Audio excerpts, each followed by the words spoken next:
Well, good Monday morning and welcome to Connect, the California MBA's weekly podcast featuring one-on-one interviews with movers and shakers in the mortgage industry. It is April and we are talking to innovators and disruptors in the mortgage industry this month. And we had a great conversation last week with Alex at Sales Boomerang. We've got another great conversation this week, so I hope you're ready to hear some interesting perspective on the industry and sort of where things are, where things have been, and where we go from here. So before we do that, though, let's have a quick message from our sponsors over at Accelerate. So if you're looking to close out more loans in 2021, make sure and check out Accelerate and experience their award-winning customer engagement platform that features lead management, CRM, call routing, sales enablement, marketing automation, borrower engagement, data intelligence through innovative use of multi-channel marketing, which includes text, social media, email, direct mail, phone, ringless voicemail, retargeting, and much, much more. And as I always say, if you're not following Josh Friend on LinkedIn, then you're missing out. He's got a lot of great content there, so make sure and check him out. And if you want to schedule your own personal demo, just head to incelerate.com and you can do that there. Before we get into the conversation, I want to toss it over to Susan Milazzo, our CEO, for this week's weekly update. Susan.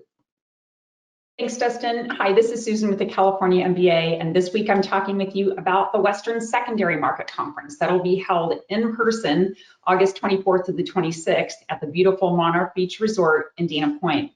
We have added some speakers to our agenda, so I wanted to let you know who we'll be welcoming. First, we have our state regulator here in California, Commissioner Manuel Alvarez from the Department of Financial Protection and Innovation will be joining us.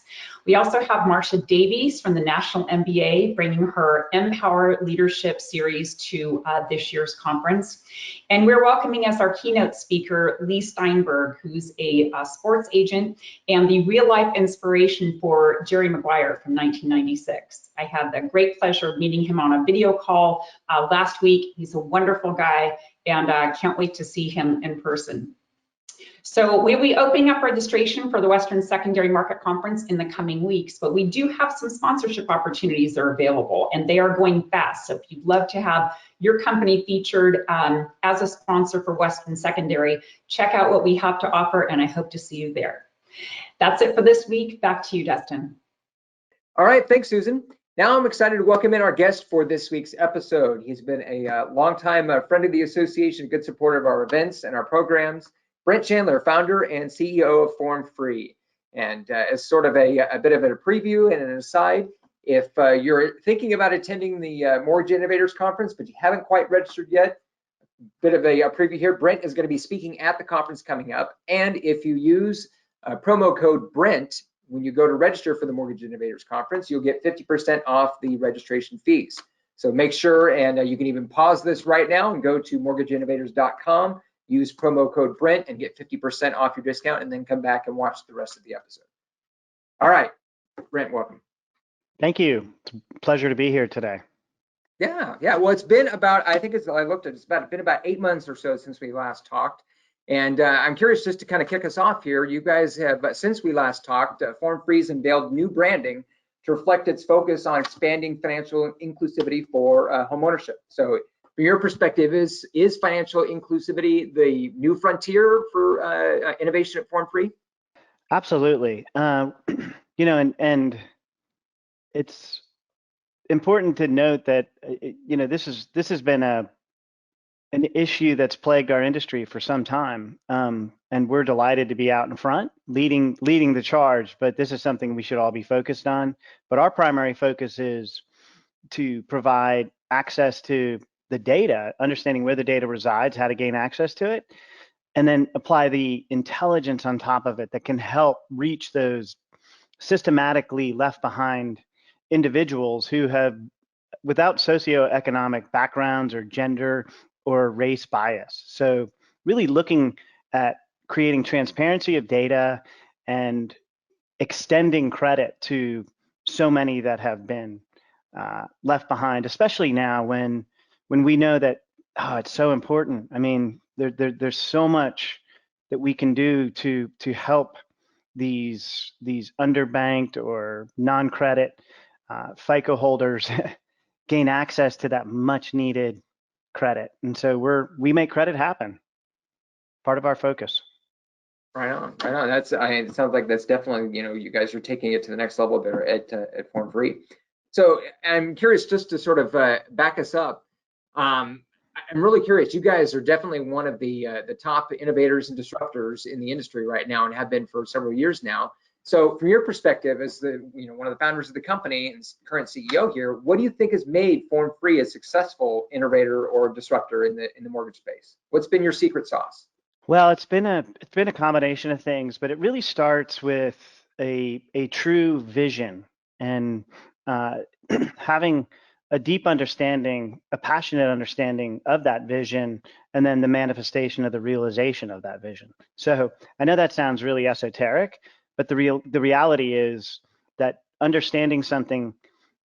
I think this appeals to and extends to all entrepreneurs that really have intuition and have an understanding of how they can make a big impact. And the impact isn't monetary. It's really how can we change the way we do things for the betterment of people.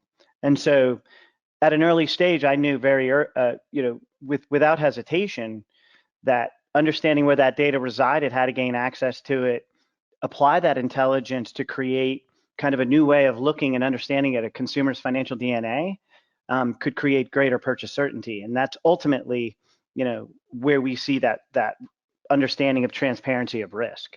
And I think that applies not just to mortgage, but to all loans. Interesting. Well, okay, so maybe as a follow-up on that, what was maybe the spark or the moment of clarity for you where you saw the problem in the industry, and that's when that's when FormFree started?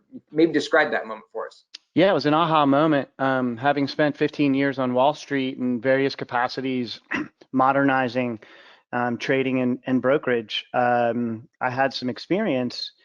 And when I was in the process of getting that loan is when I had that aha moment. And I was juggling 3 loans, 2 kids in diapers, and the experience was just so frustrating. It was antiquated, it was paper-based, and I was out of ink. And I really needed the loan, but I wanted the home. So my love and passion was in the home and moving my kids, and trucks were already on the way. So I needed this loan, and to get it was just this, barrage of just backwards thinking, it felt like. So I leaned on old experiences in terms of gaining access to that data, having spent the better part of 20 years in data aggregation, building high throughput trading systems. I mean, we were moving billions of transactions a second. I said, there's a better way, and I know how to do it. Interesting. All right. Well, that makes total sense. Yeah, I love that parallel there between wanting the home and needing the loan to get there. That makes a lot of sense. Yeah. So It's a driver, and I don't think I'm alone. I think, and this, just to jump on that point a little bit, I think this extends to most people. We get loans when we have to, not necessarily because we want to. So there's a paradigm shift when we can understand what our capability is and our ability to potentially get a loan at any given time, and being the common denominator in every loan I'm going to do. That's our service, is to provide that understanding to the consumer who's traditionally flying blind with respect to whether or not they can qualify, and transfer and share their data when they're ready. right. No, that makes sense. So if I'm building a company, if I'm going to be, the next innovator or disruptor in any industry, not just in the mortgage industry, if I'm, sort of heading out into uncharted waters in an industry, and I'm going to be disrupting those, established players, what, from your perspective, someone who's gone through this now, what are some qualities that I look for in either myself or in my leadership team? I think you have to be first of all, you have to have a passion. The passion is what is ultimately going to see you through those rough spots, those difficult times. Belief in something that you truly are passionate about and love to do can carry you through the big storms. So that's part of it, but that's not going to give you the end game of being an entrepreneur and being successful. You have to mix ingredients of what I would call that persistence level, that grit component where you fight. You fight through challenging times. You hold on when you want to let go, and you never give up. These are attributes that I learned in the Marine Corps, actually, to make the most of any situation. It's about effort, not results. I go 110 and results happen. So these are all attributes that I think comprised in a lot of entrepreneurs. They have a certain personality type that is believing different. And it's one of my mantras that I carry this year for 2021 is believing different. To believe in something with all your heart, the universe will conspire to make it happen. We can be alchemists of ideas, and that's in belief. And you got to have that component.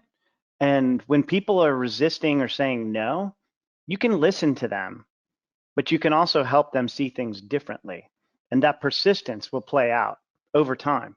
And we can only control ourselves. We can't control other people. So we've got to be mindful of expectations. I didn't get Fannie to give us a day one certainty attestation, although they did it. But it was through years and years and years of going 110%, dedicating ourselves and our teams to delivering what they could attest to. So you see how we could reverse that. When we do our best and we find people that are like-minded like that buy into the passion, but are also, part of entrepreneurship, I think, is building a culture that fosters, growth in people. It may not be everybody's passion to do what we do, but to embrace their passion in what they do as part of the greater whole. So it's looking at authenticity and looking at individuals as a part of the whole, because no entrepreneur can do it by themselves. They carry the mantle for the opportunity, and then we work with others to help us achieve the desired results. Right. No, I think you're 100% right there. I think that far too many times you see, companies rise and fall, and one of the reasons why they fall is because they're built only around one person. When that one person, leaves for whatever reason, if there's not as you point out, if there's not a great culture that's been built there, and it's just built on that one person, then I don't think that's a successful company anymore. So I think, to your credit, you guys really focused on building a great culture there that will outlast any one individual. So even one as integral to a success as you are, Brent. So next question for you. What's the as you guys have grown up over here in the last couple of years? I know that just in the last few years you guys have grown tremendously. What's the most important lesson maybe you've learned that you could share with the audience? There's so many, but I think about an article I wrote a few years ago. Building a company in Athens, it was a unique thing to do. Athens, Georgia. I think it really dawned on me that there's no such thing as an overnight success. While I believed in the idea with that everybody would use what we were building, and they should, and they will. It's not just believing in it, knowing you have a great product that everybody's immediately going to stop what they're doing and change and do a new thing. Can you imagine? If that were the case, especially in the mortgage industry, it'd be very dangerous. But in any industry, it would be just very disruptive. So no such thing as an overnight success to me would mean that the overnight success concept, where people see it, is just their awareness to it. The 10 years building it underneath and leading up to that point were the perfection and trials and tribulations that got it to that place. And so that's something that I've learned. I've also just learned, what I can and cannot control. And as I said earlier, I think that's a big lesson, is just to understand that I can only give my best and hope that it's received in a way that fosters, the growth of the direction that we want to go. So understanding that I don't control you, I don't control Fannie or Freddie, I don't control anyone. I can control myself. It's a little bit of a learning experience in allowing things to happen by giving your best and staying comfortable with that. Right. Well, and just to use my, my favorite sports as an analogy here, it's the difference between playing tennis, where you are in control of everything in your world, and being on a baseball team or a football team, where you really are part of a team and have to rely on other people to, do their job too. Mm-hmm. Yeah. So, absolutely. Okay, so looking forward then, what does the next phase of growth look like for you guys at FormFree? Wow, I mean, FormFree has really hit its stride, and we're growing massively. I'm excited to say that we're actually raising a massive capital round.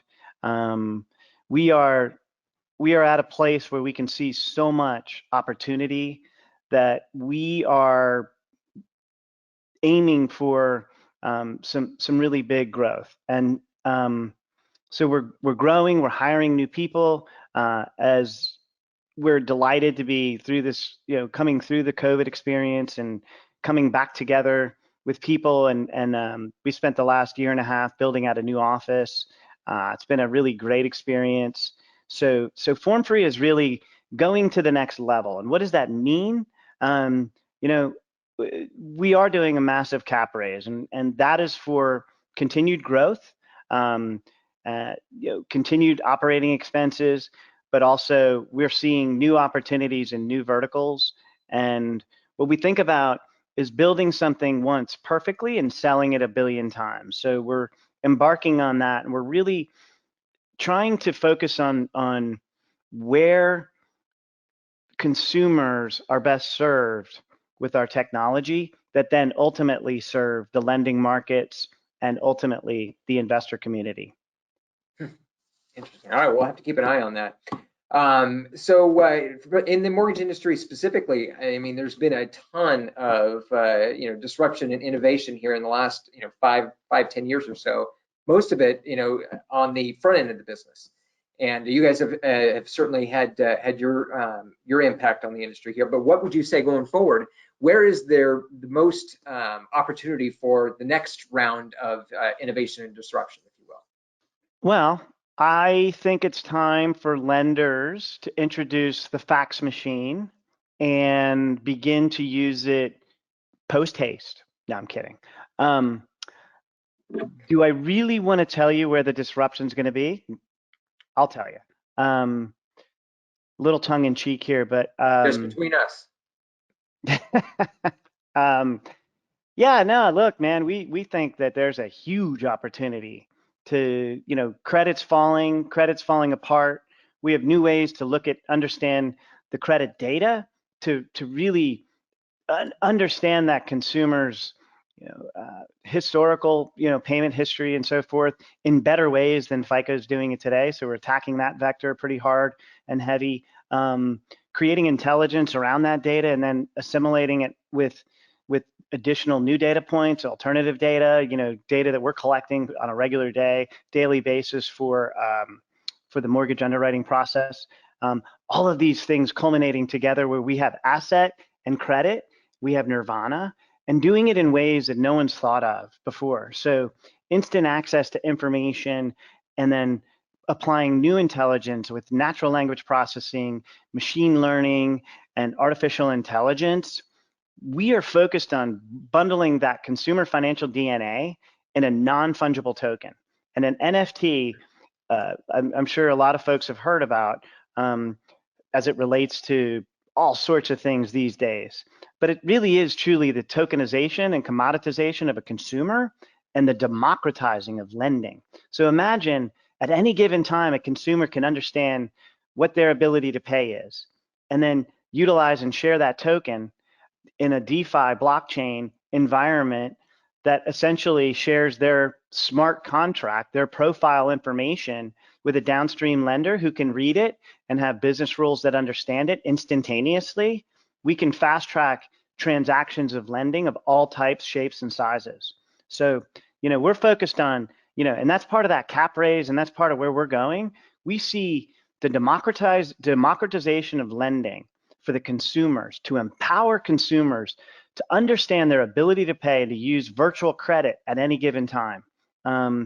It's an exciting time. It's an exciting opportunity where technology and data are meeting and there's a huge need. I mean, as we know, Project Reach and the new administration is focusing on extending credit to those that have been left behind, systematically disregarded, as I said before, because of FICO or socioeconomic backgrounds, race, gender. That's got to stop. We've got to open up the markets for the consumer. The consumer's got to have access to the credit, and the banks have to understand that transparency of risk. And that's what we do. We bundle it up, we do it in an app, and we do it with facial recognition and new biometrics. I mean, that's the future. That's what I see. That's what we're focused on. Well, geez, Brent, I just asked you. It's not just, and by the way, it's not just in the United States. This is a global thing.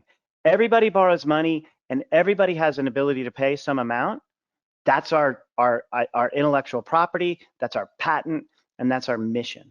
It's to quantify that and deliver that. Safe, simple, smart, and secure. Yeah. Well, I just asked you for what's the next level of mortgage innovation, but you're talking a global economic and society-wide change. I mean, that is, you talk about taking on some entrenched and established systems there. That's fantastic. That's exciting news. Yeah, but Dustin, let me just comment on that, because I think it's worth just a rebuttal in a little way. Is like, who's the common denominator in every loan you do? Yep, that's me. It's you. Yeah, it's the individual. So mortgage has its own requirements, and we've tackled that for the last decade. And what we understand is what lenders need, the clarity, the depth of detail that's required to secure that confidence. We've done that, and so we understand that. So it's natural. It's a natural extension. We've added income and employment. We have identity. We have liens and judgment. We have credit, and we're breaking down credit and understanding what those attributes can do way deeper. Thousands of algorithms running on that credit attribute. That's is rivaling even FICO resilience. So these are resilience index about consumers that are superior to anything we've ever seen. Add to it my cash flow, my residual income, my discretionary income. And now you have a really good 6-vector component analytic picture of a consumer. So it stands to reason, if it's good for a mortgage loan, it's good for every downstream loan. The output might be different on with subtleties with respect to, what that report looks like. But for the most part, it's Brent Chandler who's getting the loan. It's my financial DNA. We need to understand as lenders, can Brent afford this loan? And so that's what we're breaking that down and making it visible, and we're making it in a tokenized fashion where consumers can share that information at any given time. You guys are definitely onto something, because I mean, to your point, I mean, unless we go back to the times where I'm going to walk in, and purchase something with a bag of cash, it's all going to be a loan of some sort in some way, shape, or form, some form of credit. So I love that idea. I mean, because that certainly goes well beyond just the mortgage loan. So question then, I mean, you guys are definitely, as we've certainly talked about here, you guys are on the cutting edge innovation-wise in the industry here. What can mortgage companies do? What can the lending side of the business do to continue to foster an environment that does promote innovation and disruption? Well, first of all, we have to recognize the inefficiencies and the problems in the industry itself. So we've got to look in the mirror. I mean, as lenders, we've got to understand, if we're still using paper, there's probably something wrong with our process. So it's about embracing change. We've been through a lot of change over the last 10 years. I mean, think about it. 2008, we had a crisis of epic proportions on a financial spectrum that could have crippled the entire global financial system. Fast forward 2020, we have a pandemic. So people have been going through a lot. I mean, let's just be honest. So people in general embrace change over different periods of time. And so what we're beginning to see with the pandemic especially is kind of a quantum leap approach to how people are embracing technologies to create better efficiencies and really start looking forward. We had a great boom in refis in 2020. What happens when that ends? And it is ending. So lenders are being forced to look back, look in the mirror and say, hey, what are we going to do going forward? Because what we did last year isn't going to carry us this year. So I think embracing technology, moving past the resistors and really understanding that, digital is safer than paper. Digital is more accepted than paper. And so we need to get out of old habits and old ways. And so we're here to help. And I don't think we're going backwards. It's sort of like thinking about the early days of getting that first cell phone, the big box phones that you had in your car. And it's like, man, only the ultra wealthy and the elite would ever get a cell phone or a mobile phone. And I mean, look at us today. I mean, we laugh about it because we have 2, 3, 4 cell phones at any given time. And this is across the globe. This isn't for any economic, group of people, but everybody has a cell phone. Everybody will be doing transactions for loans in the not too distant future. We need to embrace it. We need to empower it because it's going to help people. It's going to reduce costs, it's going to create greater efficiencies and remove risk, all simultaneously while just empowering the consumer to have a better experience. So let's get on that train. Let's help people do it. And sir, that's self-serving for me because I created some of those technologies. But at the end of the day, I did it for me. I did it because I was frustrated with the experience. So it stands to reason that if we could improve my experience, we could improve everybody's experience.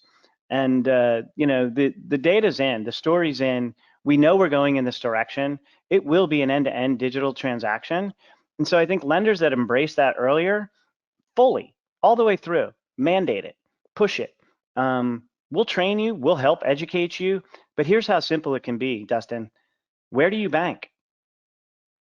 Where do you work? These are the questions we ask for technology. And then we do the rest.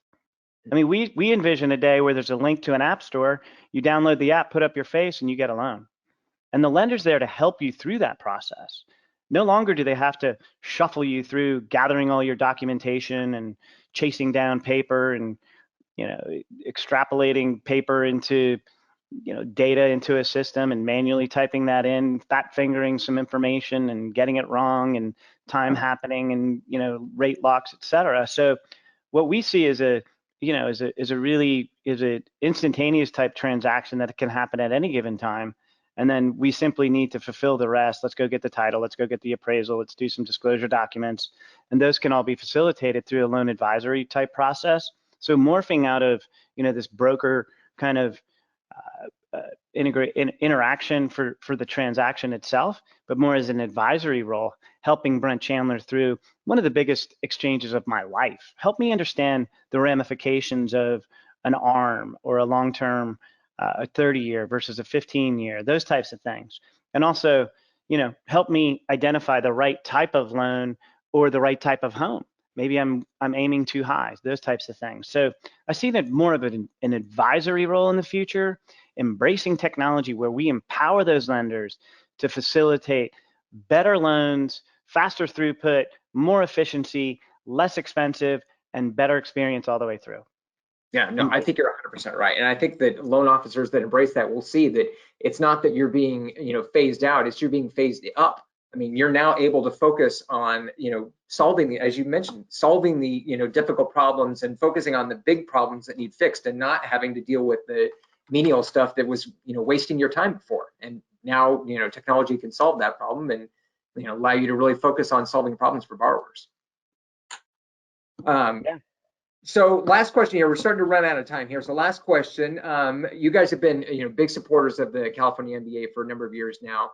And if you, just for the audience perspective here, so if you like what you've been hearing from Brent, make sure and sign up right now for the Mortgage Innovators Conference that's coming up here on May 4th and 5th. Brent's going to be speaking there. And actually, if you use our special Connect promo code, type in promo code Brent, and you can get 50% off your Mortgage Innovators Conference or registration.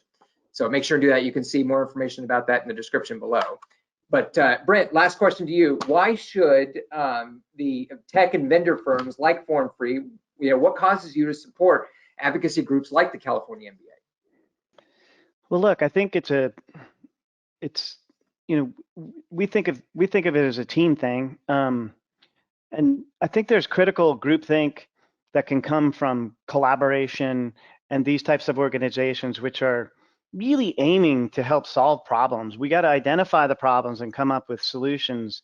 And in these types of organizations, there's a collective group of people who are like-minded, who are out attempting to help one another. And I find that these types of organizations, and certainly Dustin CMBA and MBA, they have a real sense of advocacy for helping people, helping the lenders that are members of the organizations provide services and information like this exchange here.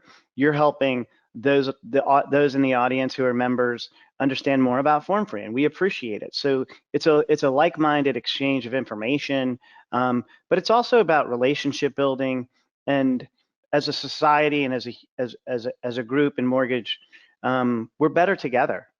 Yes, we compete. Yes, we offer services, and it's a healthy breeding ground to help people do what? Get into homes. So we're all vested in the same interest. We may have different reasons for doing what we do, but at the end of the day, what we want to do is keep people in homes. We want to help Americans get into homes that aren't there today. So we want to expand that box.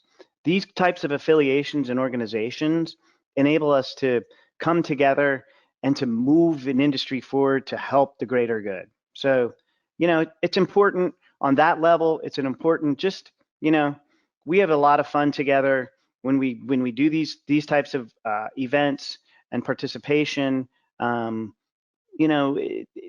is a bond that is formed by being a part of these memberships. Reciprocity is huge. I would never expect anything for nothing. So if I come to the CMBA and I need some information, I'm glad to be a participating member, a paying member, and I think it helps the cognitive greater good of your organization to dispel and push out new information and ideas for other lenders who can use that information for the betterment of their businesses. So it's kind of a cool thing. It's definitely a team effort, and we absolutely appreciate your support, Brent. And again, as I mentioned, if you're interested in hearing more from Brent, make sure and sign up for the Mortgage Innovators Conference. Go to mortgageinnovators.com and then use promo code Brent to get 50% off your registration. Brent, thanks again for joining us today on Connect. My pleasure. Promo code Brent. You heard it here. That's a cool thing. You heard it here. Let's go. Yeah. And if you enjoyed the conversation, make sure and subscribe to us here on our YouTube channel. You can also catch us on SoundCloud, Spotify, and Apple Podcasts. And we'll be back again next week for another episode of Connect. We'll see you then.